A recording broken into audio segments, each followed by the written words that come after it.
The purpose and mission of the Pessoa Foundation is to provide opportunities for young people to go to school, at Bumpe High School also to provide opportunities and sustainable opportunities for the community.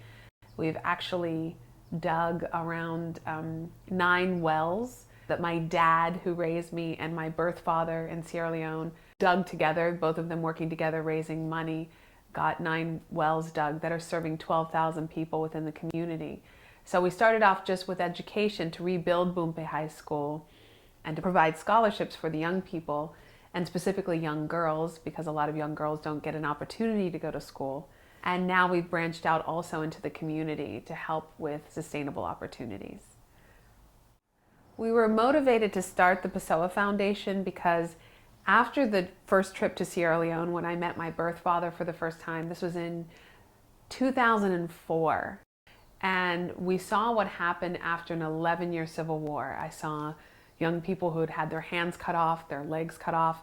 Bumpe High School, which is a school that my grandfather helped build with missionaries years ago, had been set on fire. And so when we came back from Sierra Leone, I thought, well, I can't just go back to teaching and acting. I mean, what are we going to do? We can't act like we didn't see anything. So we talked about it, my friend and I, who filmed everything, and we started the Pessoa Foundation to start rebuilding Bumpe High School, and we decided to start with education. We thought if we can keep a kid educated and keep them in school, that can provide opportunities. So we decided to start with education. So we've rebuilt most of the school and finished the library, classrooms, and we also restored the dining hall, which is a big hall where they can rent it out also for events, bring in money for the school. They can also have a dining hall that has a little stage for them to do plays and presentations. A lot of different things have started to happen as a result of that. We chose to rebuild the bathrooms because a lot of young girls drop out due to their menstrual cycle. They get embarrassed, they drop out of school, they get behind, often they get pregnant. In Sierra Leone, a girl can have often 6.2 children statistically, and a lot of young girls die in childbirth. Sierra Leone has one of the highest for infant and maternal mortality rates in the world. So we really wanted to get the bathrooms there so girls feel like they have a place to go, not just the girls, the boys as well, and so they feel comfortable. And before, they were just holes in the ground, which are not always sanitary.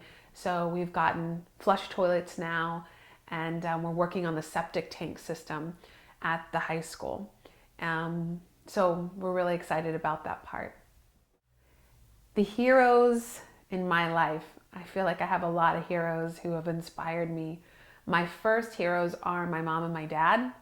They are, I call them my angels, and even when I talk about them, I get a little teary because I love them so much.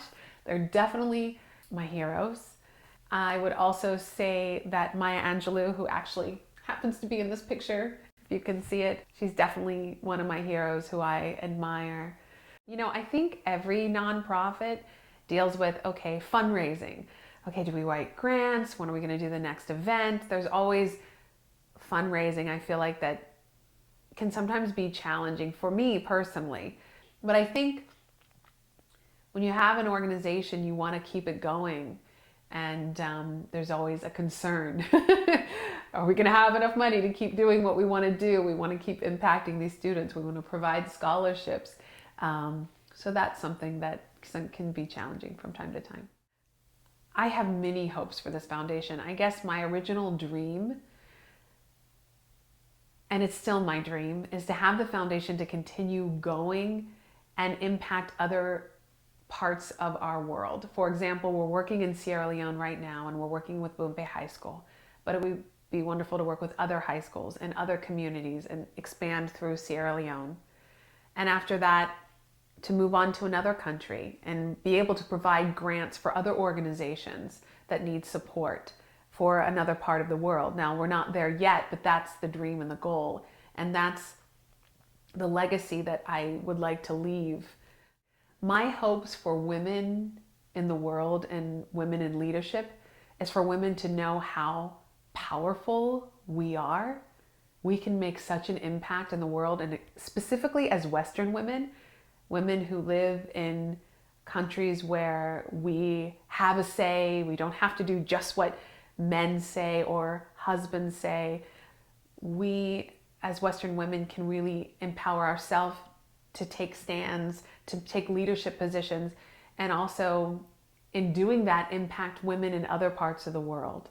And I really want women to, for all of us to know how powerful and beautiful and smart and incredible that we are, and how we can take on our dreams just like anybody else, and that we truly make a difference.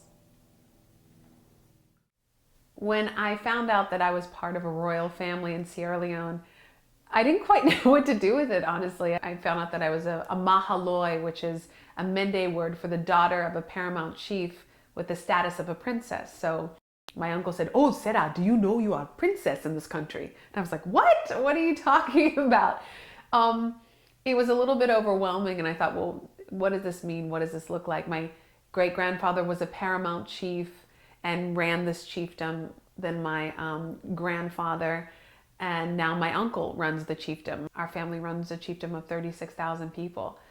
And it's incredible. And, you know, I was interviewed by CNN and Good Morning America and the BBC in London, and they said, well, what's it like to be a princess? And I didn't know what to do with that. And then I started to talk to my uncle, and he shared with me about my grandfather and the importance of education and how he did everything to make sure young people got an education. And so I started to read more about my grandfather and how the Queen of England asked him to come over, and he was knighted Justice of the Peace. So I realized that being a princess or being part of this royal family is really walking in my grandfather's footsteps and continuing what my great-grandfather and grandfather already started, is walking in their footsteps with education. So that's what it means to me. It means moving forward. It means responsibility. So that's what I'm doing. And I'm doing the best that I can.